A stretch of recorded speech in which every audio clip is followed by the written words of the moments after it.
You're listening to Mammal Watching with Charles Foley and John Hall. You can find other episodes at mammalwatching.com/podcast. So with a deep pause, I say what probably or hopefully everybody knows is that sea ice is retreating in the Arctic. Polar bears are on land more now than they have been ever. And so to me, that created a potential interesting dynamic. That dynamic being, what are polar bears going to do with musk ox, and what are musk ox going to do with polar bears? So Charles and John, that's why there's video of me in the Russian Arctic on all fours at minus 20 degrees Fahrenheit with 30-mile-an-hour winds. The musk ox ignore us when we're in a caribou suit. Caribou don't eat musk ox. When we do it in a polar bear suit, they get highly agitated. Were you not worried about being attacked by the musk ox? Charged? I was worried about being killed by a real polar bear because when I'm out there, I don't have weapons.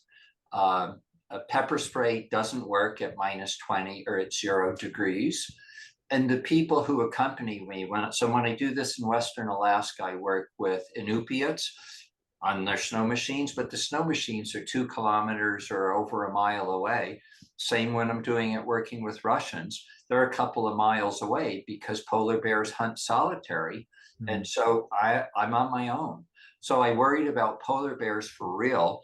But yeah, I was charged 7 times, 3 pretty seriously, by musk ox. But what I can say directly is that the musk oxen have figured out that the polar bears don't have the capacity for long chases. They burn out. They're not chase predators. And so the musk ox have learned to flee and go more than a kilometer or so from polar bears in the Russian Arctic. Musk oxen in the Alaskan Arctic don't run very much from grizzly bears. And the reason is that we know grizzly bears have great pursuit capacity. They can run up to 3 miles at pretty good speeds. And so for musk oxen in the Alaskan Arctic, they stand their ground.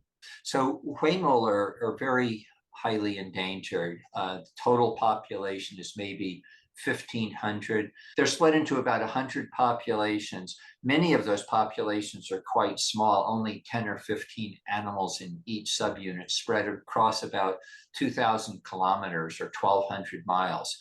Not much is known. They live in reasonably deep forest as well, hard to study, and a lot of different threats.